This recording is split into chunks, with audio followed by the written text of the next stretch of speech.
Good afternoon, Mr. Blake. Before the committee meeting ended, members on this side of the aisle had questions in regard to the process of how we are here today. And I'm wondering if you have knowledge of the process and how it came about today. No, I don't. And more specifically, to the subpoenas that were made. I am aware of the subpoenas, yes. I am aware of those. Do you know how the people that were subpoenaed were chosen? No, I do not. Okay. I have no idea. Are you able, do you think, today to offer us anything in addition to what was already offered a week ago or so in Congress? No, I cannot. Especially in regards to the retention payments in the program, is there anything more specific that you can offer us today that hasn't already been said at the federal level? I don't believe so.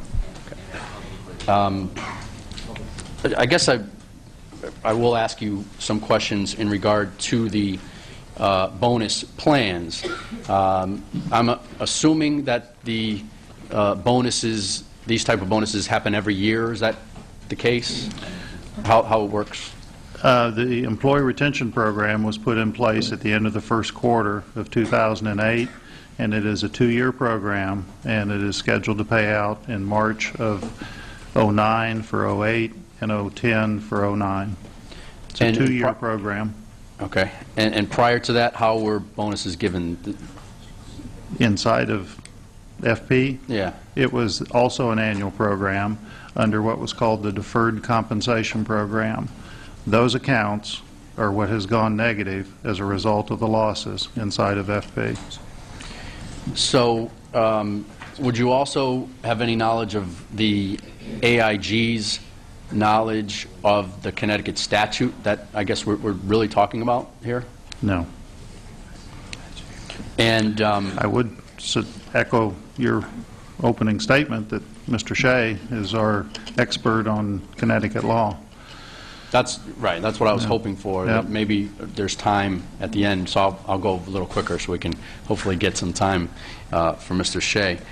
I guess then, how are the bonuses disclosed in SEC filings? How is that? How did that work? Do you know any? I really can't help there. Or how it was offered to the Treasury? I know that they were. I can't help there. That's members of Congress, their staffs, anything? I know that we've provided all kinds of information. I've participated in some phone calls with congressional staff, and there's just been a myriad of amount of information to respond to the requests that are out there. It's an unbelievable, actually consuming period of time we're going through right now while we're trying to run the company also. No, but I mean, prior to the federal bailout, would yourself or people at AIG have discussions with congressional staff in regards to how bonuses are made? I really have no knowledge on that. No. Yeah, I mean, I think, it's like the ERP program itself was disclosed in our Ks and Qs. I can't give you the specifics of that. I do know that's in there, and obviously I know of no individual conversations unless I was involved in them.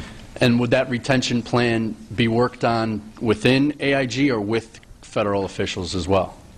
Any idea? Which portion of the retention program? That you created back in January.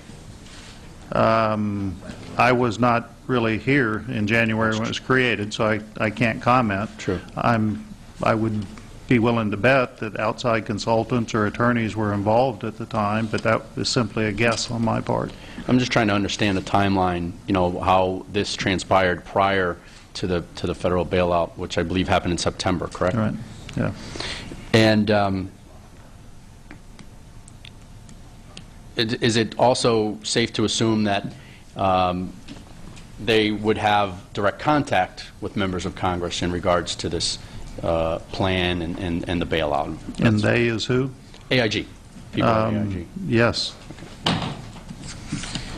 Okay. Is it, so can you speak to the Connecticut law, or no? You said No, you I cannot. Okay. I think... But I will offer Mr. Pat Shea one more time. Okay. Thank you. I think really that was I think the heart of the matter here today is how the bonuses took place in regards to Connecticut law, and maybe this committee should be talking about changing the law. And maybe that's where, Attorney Shea can offer some help. And then also, I was just trying to understand the timeline and how AIG worked with the federal government in regards to the bailout and the federal government's knowledge of the compensation package prior to that federal bailout. But I'm assuming you can't speak to those. I can't speak prior to the federal bailout. Thank you, sir. I appreciate your answers. You bet.